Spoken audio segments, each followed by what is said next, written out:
All right, this is my first time. All right, hey. Hello, everybody on YouTube. Hello, everybody on Facebook. This is my first time going live in two places at once. Lord, the light is not being kind to a sister today. Woo! Let me see. Woo, little, maybe. Okay, let's see. Hopefully, that's enough light for y'all on Facebook. And I may be a little too bright for y'all on YouTube. But anyway, some of you may be thinking, oh, by the way, before I begin, I want to tell all of you that I have some fabulous material going up on my reels that I will post on all my socials about marriage, being a single woman from a man's perspective, all that kind of thing with my husband. We're going to start a Reels series, and so that's coming up. So make sure you check that out. If you can, if you have time, please give me a like and a follow. If you're watching this, please give me a like and a follow, okay? This is actually my profession. This is what I do. I'm a content creator. I thrive on content and you all participating. So thank you for watching. If you're watching this, if you're catching this on a replay, please type replay, hashtag replay. Okay, so y'all might be wondering why I am talking so much in my reels, and some of you on YouTube may be wondering, I haven't seen any reels on this lately, but I'm uploading today, so be patient, please. But why I'm talking so much about trauma, healing, showing up for yourself, and topics like that. Well, there's a couple of reasons why I'm talking about these things so much. And one of the reasons is that the Lord has laid it so heavy on my heart. Like everything that you're seeing in my reels right now is like raw, uncut, what the Lord's laying on my heart, what I feel day and night burning passionately inside of me to talk about. And then I'm finding that what I'm feeling the Lord telling me to speak about is being justified by what I'm seeing on all of my friends' pages. Like I'm seeing so many people who are suicidal right now. I'm seeing so many people who are hurt right now, who are discouraged right now, who have trauma that they're carrying around right now that they don't know how to get rid of. And so I feel like what the Lord is leading me to talk about is very justified by what's going on in so many people's lives at the moment. So this is why I'm talking about these things. So I wanted to share a story with y'all today. And this is a very personal story. I don't know that I've ever shared this before on social media. I'm quite positive that I have not. But I feel like you've got to give value in order to help people. You have to give true value. So I'm hoping that me sharing this story will really give somebody hope, give somebody value out there. And so without any further ado, this is a story about, so I've known my husband since we were in high school, but when I went off to college, in North Carolina, and my husband went to college in California. And so he was like doing his thing, I was like doing my thing. And shortly after I got to college, I got in a relationship. And we're not saying any names, okay? And there's real specific reasons that major parts of this story are being left out. And I just need y'all to trust that I want to keep my life and the lives of my children safe. So there are parts of the story that we're going to leave out that are pretty significant to the story, but just bear with me. Anyway, so I got in a relationship with a person, a guy, and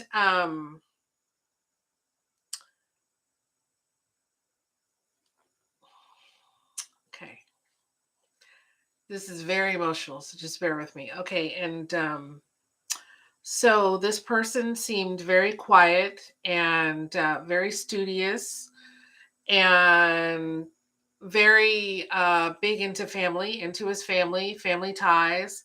His sister was also, I believe, at the college. She was always around, always around. So I don't know if she was attending. I can't remember. This is like 30 years ago. I don't know. But anyway, or 25 years ago. But okay, so anyway, his sister was always around. He was very big into family. Um, got to know him. And, my mom was always like, get somebody, if you're going to have a boyfriend, get somebody who studies and, is into books and everything, who can encourage you in a positive way. And so, because I was not healed, or not healed, but I was not whole, I don't know, because I had issues within myself. Instead of working on my studies and my schooling, what did I do? I devoted all my time to his studies and his schooling and his job and everything else. Lord have mercy, my poor parents paying all this good money for me to go to college. And that's what I did. But anyway, so we became very close, and his family was not far from college. And so we had occasion, once we had gotten very close, to go to his family's house often. Okay. Often. And I will say this part because this doesn't really give any distinguishing information, I don't believe.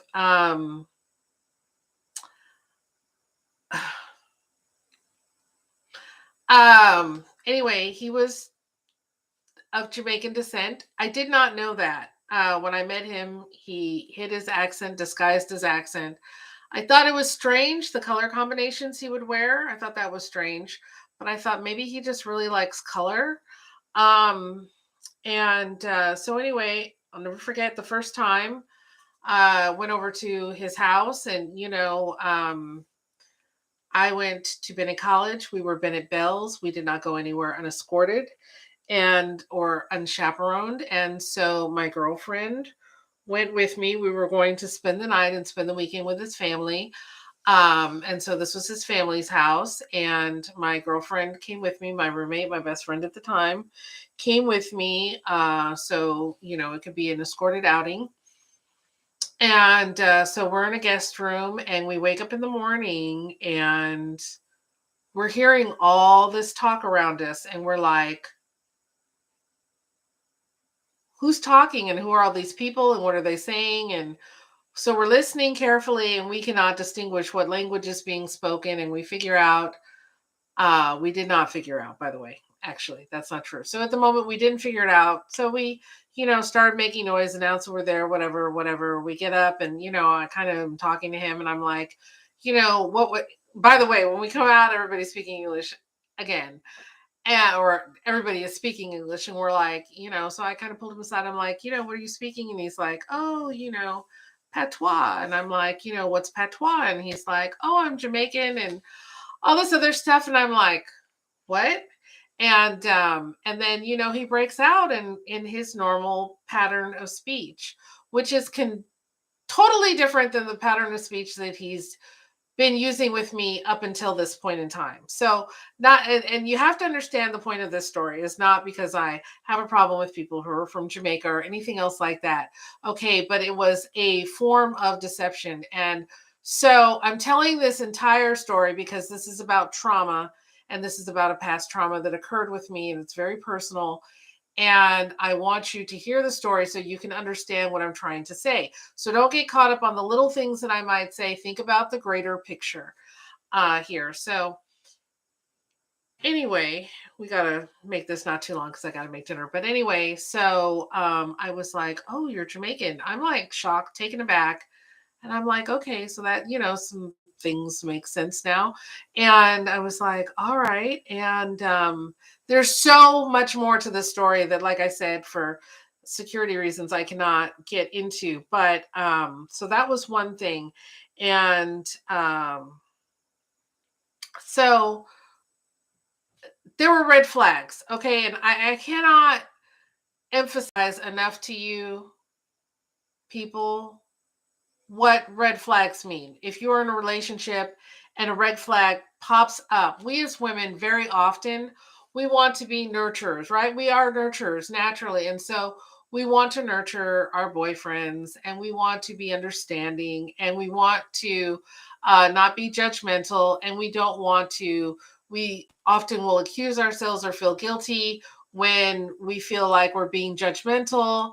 And I want to tell you that this is why a lot of people get into a lot of bad situations, because red flags will present themselves, or people will just show you who they are, and you will not believe it. You will make, we as women will make excuses, excuse after excuse for men or people that we're dealing with. We will make excuses for them. Oh, well, this is why we're seeing this, or they're behaving that way, or, this is happening, or whatever. Anyway, so a couple red flags popped up, and that was the first time that I really remember, bing, red flag. And so, we're having this relationship. And like I said, what did I do? Did I work on my studies? Did I work on my goals? Did I work on my stuff? Oh no, it was him and his stuff, and it was all consuming. And he worked on the swine unit at the school that he was at. And so I went to live on the swine unit with him, and smelled like pig, and that's a swine, and that's a whole nother story that I could tell you all about pigs and how smart they are, and how we use cattle prods for them, and how we used to play hide and go seek in the dark with cattle prods with each other, and all kinds of things. Okay, it's a whole nother story for a whole nother day. Okay, children. But anyway, so I'm living with him on the swine unit. Also, he's in charge of whatever on the poultry unit. So I'm working the poultry unit. I also know about ammonia and chickens, and there's and diseases, and child. I got a whole nother education that my parents did not pay for, and that I did not end up using really in life. But anyway, all that to say, we spent a tremendous amount of time together. And after a time, we moved into a place together. And, I went and got a job. I am here. My parents have sent me to school to get an education in English. But have you heard the story so far? So now we're living together. And so it's basically, one of the things that can happen to us when we're young is we can think there's so much glamour in living an adult life, right? Being an adult and paying bills, and living this whole glamorous life.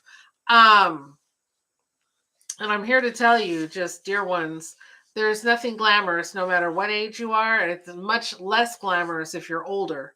Because at least, I was young, and I can claim ignorance due to youth, but there's nothing glamorous at all about living with a man who you are not married to, you do not have vows said with, who does not owe you anything, does not have any legal binding to you, okay, who can come and go as he pleases.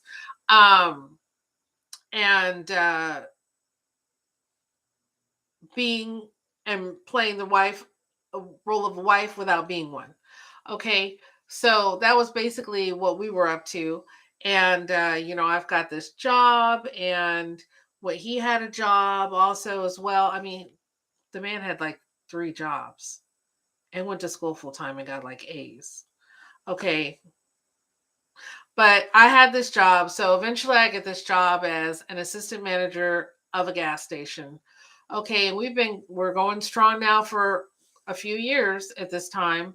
And I had the nighttime shift. So I got off my shift at like, I want to say 2 o'clock. And we're just living that like we're married life. He goes to work, I go to work, he goes to school, I go to school sometimes. We visit with his family on the weekends, just full out committed over here. And so um, I got pregnant somewhere in there. Um, that's a child, that's a whole nother story too, which I cannot get into um, at this time. But anyway, um,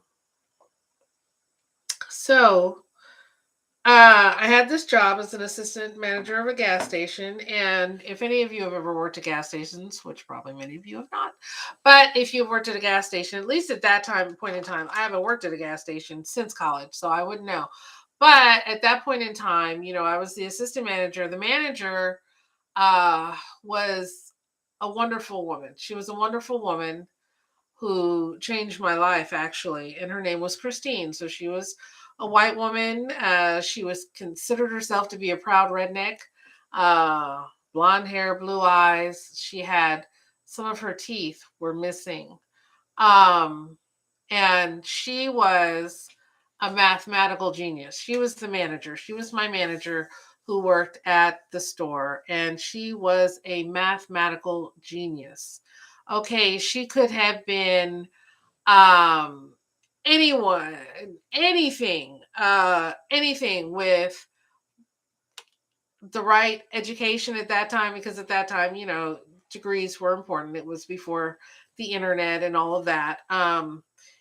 Could have been anything, anything. She was so smart. I mean, you could say, what's 2,500 times 89? And she like a calculator at you.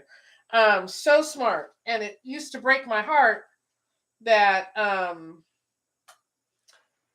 she didn't have any education. She couldn't go any further. She was married to a man who was an alcoholic and abusive. He used to beat her. She'd come into work. Honey, this was in the early 90s. Early 90s. Okay? Early 90s. So she come into work, and we're in the country in North Carolina. It was country back then.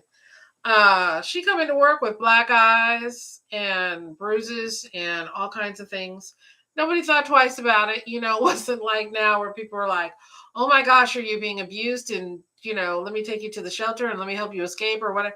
Wasn't none of that. And, her husband was Klan, and she was just so good to me. She was so sweet to me and so kind to me. And she really poured into me, even though, looking back on it, she was older than me. Even though she had these kids, she wanted to leave her husband. She couldn't because, you know, strong family ties down south. There was nowhere she could go.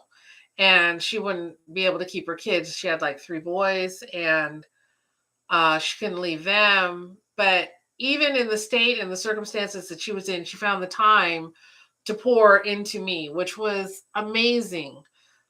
Uh, just so amazing. And so anyway, I'm working at this gas station, and my relationship uh and I'm doing closing. I'm closing. And what would happen a lot of times is, Christy would say, okay, do you have it? Are you good from here or whatever? And I'd say, yeah, I can finish the count and do whatever. And golly, thinking about working at a gas station in the middle of the night, in the middle of nowhere, by myself as a young woman makes me cringe to death now. But yeah, I did it because I didn't have any good sense. And anyway, so I would be there like by myself. I'd send her home, and or she would have to leave or whatever, and I'd be there closing up the gas station on my own. And now the gas station auto locks at a certain hour, so you had to get all of your stuff done. You had to clean everything and do everything that you had to do and make the deposit and all that by a certain hour, because the vault would close, and then the gas station itself, the alarm would come on, and if you were inside, the alarm would go off and the police would be called. So you had to be out of there at a certain time. Now, what would happen every evening is, Lord, thank you, Jesus in heaven, that you did not let me say this person's name, because I almost said his name right now. Anyway, my boyfriend would come, and he would help me clean.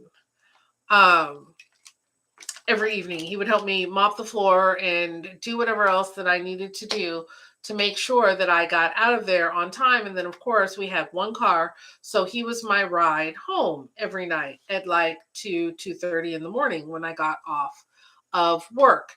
And so this was our routine. This is what we did every day. And so I get off one night as usual, and it's getting like I haven't seen him. Like, he hasn't been there to help me clean up, and he was a creature of habit, followed a routine, very reliable, very responsible. And so I'm panicking because I'm thinking, if he's not here, something has happened to him. He's been in a car accident, or, something is obviously happening because there's no reason, no way that he would not be here. And so I'm calling him, no answer, no answer, calling, no answer, no answer. And finally it's time for me. I gotta lock up. So I call a cab, but I'm kind of like in the middle of nowhere. This gas station is in the middle of nowhere. It's 2:30 in the morning.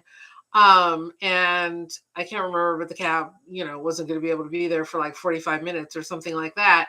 And so I'm standing in the middle of nowhere. Try and picture with me, children, in the middle of nowhere at a gas station. I had to lock the door. I've got nothing. I have no pepper spray. I have nothing. Like, I have nothing. I don't even think I have my purse. Obviously, I must have my purse if I called a cab, because I do remember that part. It's like the only thing I remember. So I must have had my purse. But I mean, like, I had nothing.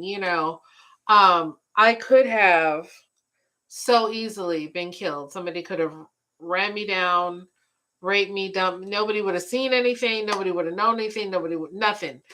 So anyway, I mean, the cab driver could have taken advantage of me. But anyway, at this point, so it's like 2:33. No, it's like 3:30 in the morning by the time the cab gets there. And I am distraught. I am beside myself. And, I had to call him. When I did call him, I called him from the landline inside. So it's not like cell phones or anything. So I get back to our place, unlock the door. I'm looking around. I don't see the car anywhere. I don't see him. No sign of him. I'm calling his family. I'm calling him. I'm calling friends. I don't know why my Alexa is lighting up and listening to what I'm saying. Dude, this is so creepy. This is just a little quick side note. Do y'all have this happen to you? Because she is straight up listening to what I'm saying, like the government. Too much. Okay, but that's all right. So Alexa off. Alexa off. Oh, she's just spinning with different colors going on. I don't know what she's doing. But anyway, so get there. Like I said, no answer. And this is highly unusual because he has a lot of siblings and, they're up at all hours. And so nobody's answering. Nobody's giving me communication. Nobody's giving me intel. Friends don't know where he is. I don't know where he is. No sign of him. Nothing. Like nothing. Like he just vanished out of thin air. And so I'm completely distraught, but I got to go to sleep. So I go to sleep. Next day, same thing, looking around, trying to locate him, can't find him, don't know what's going on, not getting any intel from anybody. I think a couple of his friends lied to me because they were instructed to. And I wish I could tell you why he left, which I will say was not on his own volition, under his own volition. He did not leave because he wanted to, but I cannot get into that once again, for security, safety reasons. But the point still was the same, that he was gone. And so, as a young person, and young people are very emotional, and here I have a whole life set up with him, right? And he's in charge of like all the bills and paying the rent, and I contributed, but I mean, he's in charge of all that stuff. So like, I don't even know the information for where we live, or I don't know anything. And so, because of the lack of his presence and the total absence, and how close we are, and just his disappearance, I fell into a very deep, deep depression. A very deep, deep depression. I wasn't eating. I wasn't going to work. I wasn't going to school. I wasn't doing anything. I didn't know when any of the bills were due. I didn't know anything. I did not care. And so I think like a week or more went by, and still no word. I think it turned out to be like 2 weeks. And by this time, I'm totally despondent. I'm totally despondent. I don't think I'm eating. And so one day I decided I couldn't take the pain anymore. Just couldn't take the pain anymore. It was too much. Not knowing was too much. Not hearing from him was too much. Uh, the idea that he could do this to me was unfathomable. Couldn't handle it. and I decided I was going to kill myself. Well, this isn't, once again, early 90s, don't have the internet to Google how do I kill myself.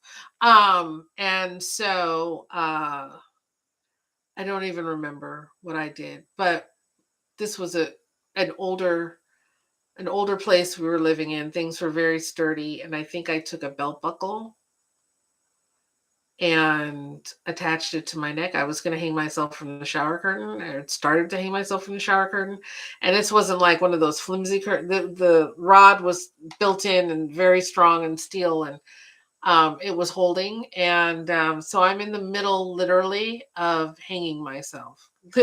Literally in the middle of hanging myself. And my door opens, and I hear my name being called. I will never forget this. And y'all can say you don't believe in God all you want, but I know God is real. And I know his timing is perfect in all things, okay? Because I was literally in the middle of hanging myself and I heard my name being called. And it was my manager from the gas station, Christy. And I had given her a key to my place, a spare key. Didn't even remember that I had given her the key. It had been so long ago. And somehow she knew just to walk in, like not to knock, not to ring the doorbell and keep on waiting. Just knew to use the key and to walk in. And she found me, and I'll never forget. I will never forget. She held me. I don't even know if she spoke to me. I don't remember a conversation, but she held me. She like took me down and she held me. And I don't know what she said to me. She had to have said something. I don't know what she said. But she held me, y'all, and that healed me. That healed me on the inside. It was like there, not to say that there wasn't still intense pain and feeling of betrayal and lack of understanding or anything like that, but there was a healing when she held me. Like, out of all the people that I knew in the world, out of everybody, she saved me. She was the one who saved me. She was the one who was there when I needed her, and she saved me. And she took me out for drinks. I think we went to like a redneck bar. Okay. She took me out for drinks, and then she took me to get a tattoo. She took me to get a tattoo. And the tattoo artist was, I'll never forget the tattoo artist, a big bear of a biker man, a big bear of a biker man. And here I am at a like Hell's Angels tattoo shop. But the acts of kindness were simple, but they were everything. They were all encompassing. They were all encompassing. She saved my life because I didn't feel like my life was valuable, had any value at that point anymore. And let me tell you, so several things that I want you to get out of the story. Number one, the first thing I want you to get out of the story is women, ladies, we must have value. We must find value, see value in ourselves. Okay. That's the first step.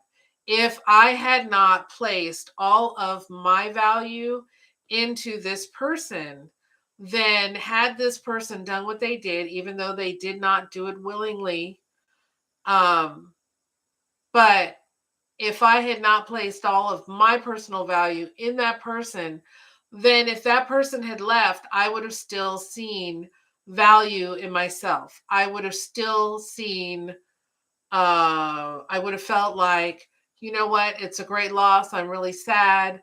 But you know what? I'm still a great person. I have a lot going on for me, myself, my future. my own plans and everything else. I would have liked him to be in them, but if he's not, it's okay. I'm all right. Okay. But because I had not placed value in myself, because I had placed all of my value in this person, then there was a sincere sense of loss, a sincere sense um of emptiness, of desperation, of hopelessness, um, of who am I without this man? And that's what I want you ladies to get out of this more than anything. I don't care if you're married, I don't care if it's your boyfriend, whoever it is, I want you to understand that that person is separate from you. You cannot control the person that you are with. They can walk out at any time, whether it's your boyfriend, it's your husband, no matter who it is, that person can leave at any time because you're not in charge of them. You're not in control of them. And we don't always know what's going on behind the scenes with our spouse or our boyfriend or whoever. But what I want to tell you is, ladies, you can never lose sight, lose track of who you are, okay? Who you are and what your self worth is. And do not let your self worth be defined by a man, okay? Because if it is, I promise you, he is not God and he will disappoint you. He will do something that will disappoint you. And if all of your self worth is wrapped up in him, you are then going to question yourself. Who are you? What kind of person are you? All these things, because they're tied to this person instead of anchored in yourself. Okay. If somebody hurts you and you have great value and on yourself, and you know who you are, and you know what your goals are, and you know what your worth is, then if somebody hurts you and disappoints you, you still know who you are. You still have you have everything together. Tomorrow comes and goes the same way it would if he was there. But it does not if everything is all about him. And so that was the situation I found myself in. I had the sheriff come and padlock my residence. Okay, I didn't even know that was a thing. I literally got home from, I don't know, wherever, maybe I'd started going back to work. Like that whole period in time is really pretty much a blur, except I do remember this. The sheriff came and padlocked my residence because apparently nothing had been paid. Nothing had been paid. I was not functioning. I was not functioning. And so nothing had been paid. And they padlocked my residence. And I guess I was so pitiful and so sad and so confused and ignorant and bewildered that they took pity on me and let me get all my stuff out that I could get, that I could drag out of there. But like once again, I had nowhere. Like, where am I gonna, like, where am I going to live? Like, who am I? Where am I gonna live? What am I going to do? It was just the most traumatic thing to ever happen to me. And to tell you the truth, even after I got over being suicidal, I still really didn't want to live because I was like, I don't even know who I am. And that is another thing that we can let happen. We can allow this to happen, ladies. We can allow ourselves to get to the point where we don't know who we are anymore. If we are not part of Chip and Dale, we don't know who we are, right? If we're just Dale, we don't know who Dale is. We don't know who we are. We allow ourselves to get totally immersed in someone else. And there's nothing wrong with being in a relationship. There's nothing wrong with being in love per se. Although, you know, as a Christian, I have some whole other thoughts on all of that, which I will share later, but not on this live. But you can't ever let go of your sense of self. And to do so is to participate in your own destruction. It is to participate in your own destruction. I have been married to my husband for 20, we've been together for 20 plus years, been married for, I don't know how many years we've been married, whatever, a long time. I don't know. At this point in time, I don't know. But anyway, long time. But the point of the story is, even though he is my husband, even though we have 5 children together, even though we have shared residences together and all kinds of things, I do not let go of my sense of self. And I never, ever will again. That experience taught me never to let go of my sense of self. I know who I am. I may get disappointed or distracted or upset or whatever regarding my husband, but I don't lose track of who I am. Okay. I still retain my sense of self. If my husband walked out tomorrow, I would be sad, I would be disappointed, but I would keep on going. Nothing would stop, okay? Bills would still get paid. I would still be there for my kids. I would be functioning. I like legit, okay? And that is how you have to be. Um, but to get more to the point of the live, which is you cannot let your past traumas define who you are. We all have, and I told you that whole long story to tell you that we all have past traumas, okay? We all have something someone did to us that was so horrific, that was so painful, that was so whatever, that it's almost etched inside our skin like a scar, um that is a part of us that is so deep. But I'm here to tell you that, and child, that is not my only trauma. There have been many more, but I'm here to tell you that we have to be able to move on past our traumas. You have to identify what your traumas are. That's so important. In order to heal from something, you have to identify what it is that hurts you. You need to think about your childhood. You need to think about your relationships. You need to think about, and sometimes it's not even a relationship with, a spouse or a boyfriend or something. It can be a relationship that you had with a friend. I had a friend, a very good friend, that hurt me in ways that I still can't comprehend. Uh, a family friend, somebody, and the thing is, I let very few people into my circle. Very few people into my circle. Very few people around my kids and all of that. And this was somebody who I'd let into my circle. I let around my kids that I trusted, whatever, and just turned around and hurt me. And so deeply. And you know what the thing about trauma is? You know what? I don't care what the trauma was that you experienced. The thing about trauma is that you cannot blame yourself. You have to, and I think so many of us, after we experience a trauma, we attach it to ourselves, right? We attach it to ourselves. If I had been more, if I had not been at that place at that time, I should have seen that person's whatever. You have to, one thing about the past is it is in the past. We have to release it. We have to let go.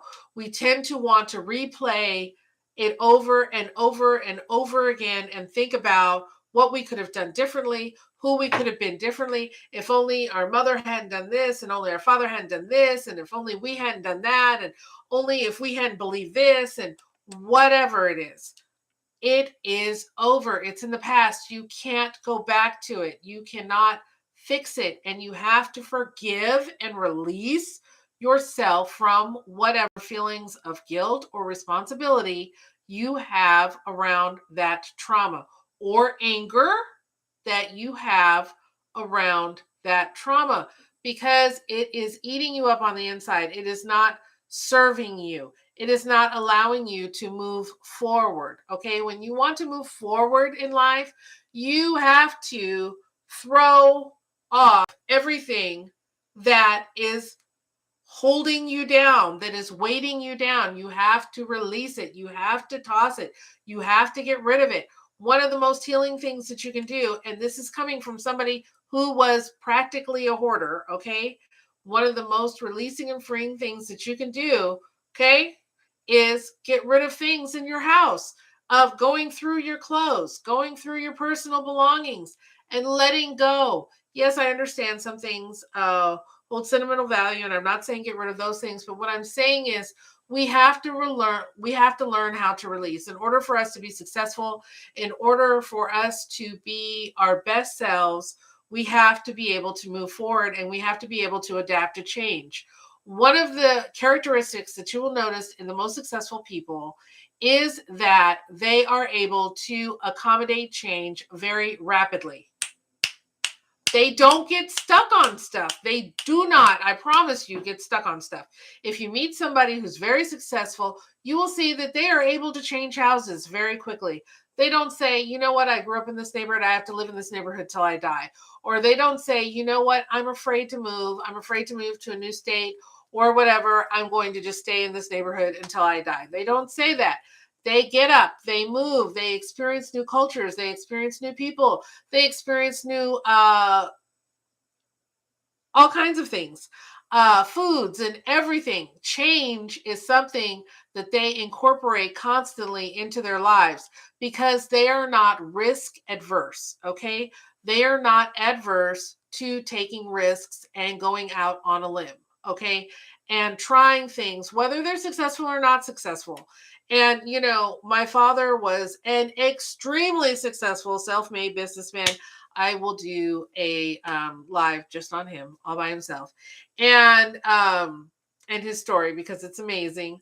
And something that he taught me, which I'm so thankful for, what I consider to be one of the most valuable gifts that he ever gave me was, you know, have y'all ever watched Heat? Now I'm showing my age. Okay, have y'all ever watched the movie Heat? And what did Robert De Niro say in Heat? Don't ask me for a direct quote now because I haven't watched the movie in a long time. But basically, what Robert De Niro said in the movie Heat was that you cannot be afraid to walk away from anything or anyone within, it was either 45 or 90 seconds. You cannot be afraid to walk away from anyone or anything within like 45 to 90 seconds if you want to be able to do the job that he was doing, which was a high risk job, but it was high return. Now, no, I am not endorsing any of you to do bank jobs. Okay. No, that is not the point, that because somebody's going to get that point from what I just said. That is not the point that I'm saying. What I'm saying is he did a job that was high risk, high return. And that is what life is, people. That is what life is. Do you want to be successful in life? Life is high risk, high return. Okay. If you live life low risk, you will get low return. I promise you. Low risk, low return, high risk, high return. You cannot be afraid.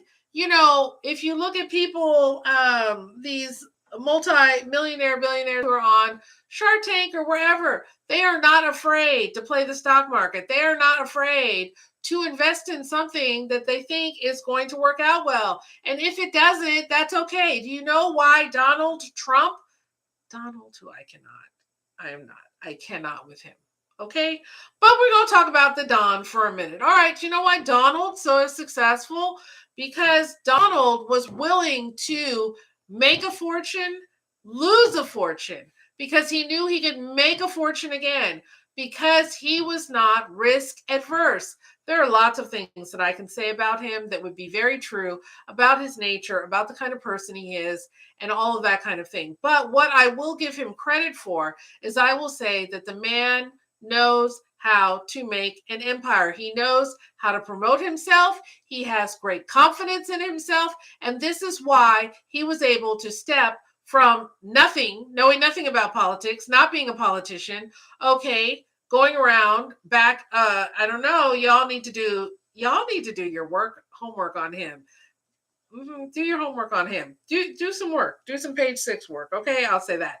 But anyway, he was able to go from trying to sit around, you know, people's social tables or whatever, to being the president of the United States. Okay, there is a reason why. There is a reason why, with no knowledge, nothing, okay, about, you know, he loves to talk about Obama, who he's jealous of, like to no end, which is why he obsesses over him. He loves to talk about him and he loves to say, oh, Obama had no experience. He was a freaking politician, okay?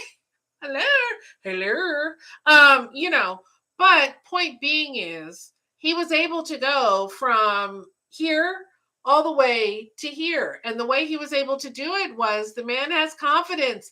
The man is not afraid of risk. The man is not afraid of knowing how to promote himself. He's not, so he is going to be successful in the arenas that he enters into. And that's what you have to be if you want to be successful.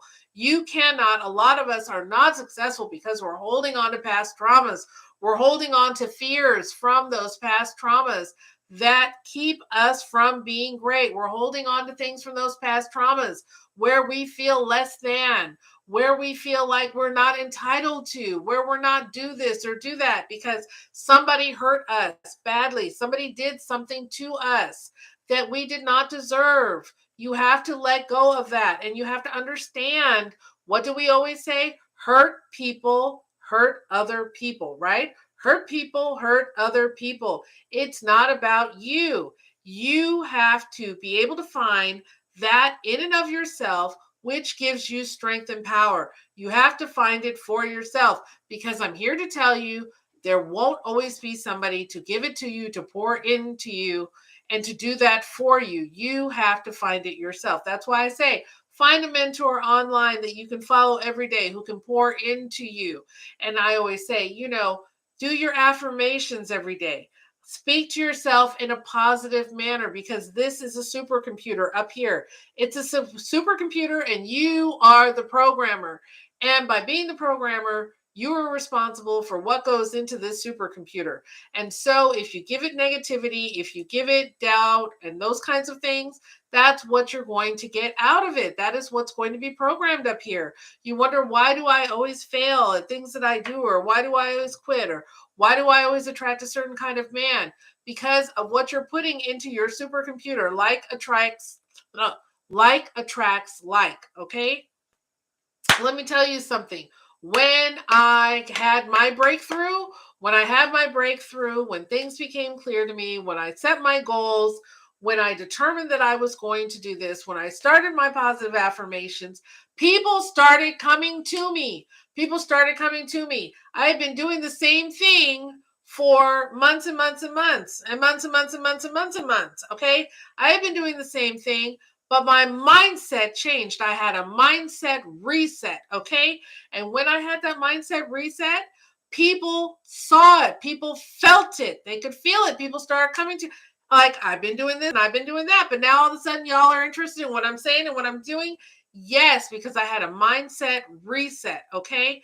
And I'm going to do the real on that. And it caused people to be attracted to me. They were able to see something. They were able to feel something in me that was there, that they said, hey, I want to be a part of this. And so that's what I'm saying to you all. You have to be the change that you want to see in yourself. You have to be that change. You have to go out there. You have to do it. You have to grind hard for it. You have to believe in yourself. You have to speak positivity to yourself and over yourself, because who is going to believe in you if you don't believe in yourself first? Who's going to believe in you? It's like a relationship. When I see women with low self-esteem and they go out and they get in a relationship, do you think a man cannot smell that low self-esteem on you? Do you wonder why you're with kind of like loser men who aren't doing anything, men who aren't this, men who aren't successful or whatever? Or some of you are not in the proper mindset yet and are looking for that six-figure earner or whatever and wondering why you don't attract them. Because you have to have yourself together. You have to believe in yourself. People can tell like that when you don't believe in yourself. And there's a lot of people out there that are full of self-doubt, that are masquerading around as people with confidence. And you know what? They're faking it till they make it.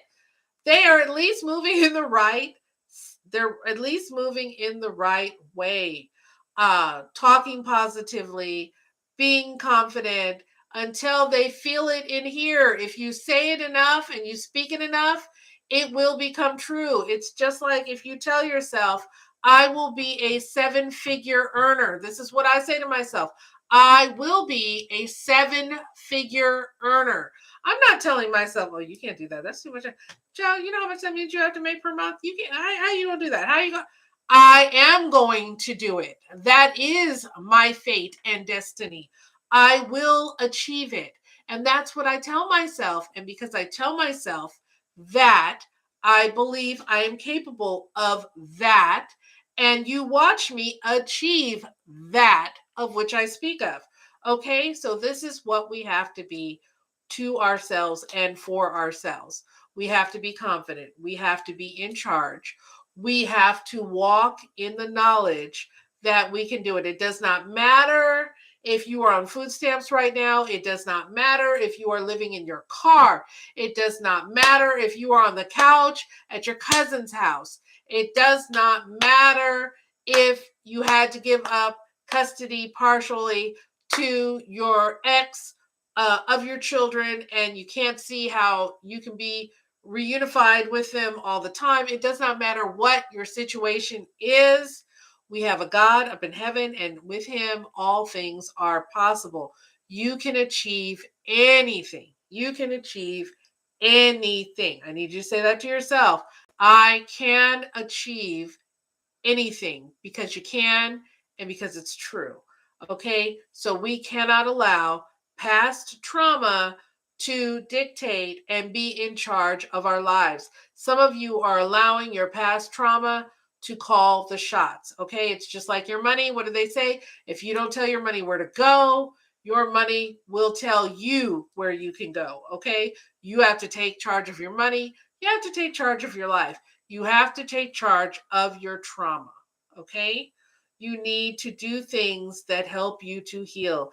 Things like self affirmations, finding that mentor for yourself, and journaling. Journaling, people. Oh my gosh, journaling is so healing. Where you, if you are not able to speak to the person who caused the trauma in your life, one on one, face to face, journaling is very healing because it allows you to write out everything that you have experienced, that you are experiencing, the things that you don't even maybe want to speak out loud that have happened to you. You can write it out and you can get it out and you can get out all those emotions and they can be put on paper and they can be given the importance that they deserve.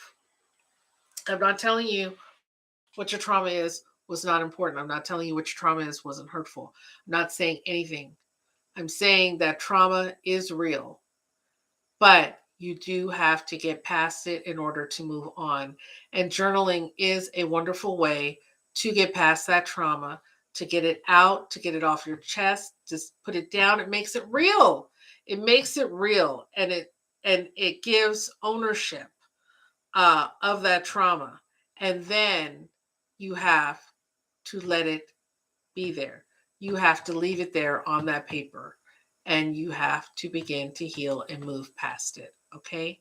And this is something that we all need to do in order to be the best self that we can possibly be, to show up for ourselves every day in a real way with confidence. Okay.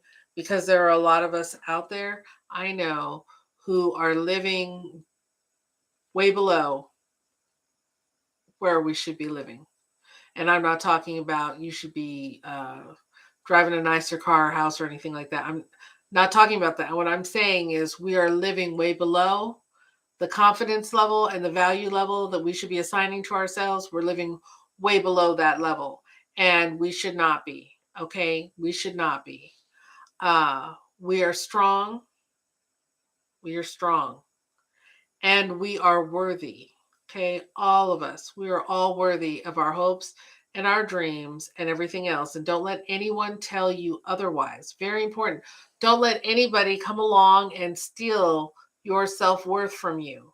Don't let anybody do that. Don't let any man, don't let any woman, nobody. Okay, believe in yourself first. And when you believe in yourself and you make steps, what happens? What happens? People who don't know you when you blow up. Oh, girl, I heard you wrote a book, and I heard you. Oh, girl, oh my goodness, I've been looking at you. People are looking. Okay, let me tell you, you are a role model to someone. You may not know for years and years and years. I have had people come up to me so many times that have been like, "We've been watching you, Tish." And I'm like, "Who you is?" Uh, they've been watching me, okay? Why I don't know, but that people watch you, okay? So you are a role model for someone. They are watching you. People are either watching you to see you fail. Okay, let's just keep it real. They're watching you to see you fail, or they're watching you because they feel like I identify with that person. And if that person can succeed, then I feel like I can succeed. Okay. And so it's really important. Somebody out there is counting on your success to fuel them to get to the next level, to be all that they can be. Okay. So remember, you also have that. And it's important for you to be able to show others that are watching you that, hey, you can do it too. You can be all that you can be. You can be everything that I am, and maybe even more.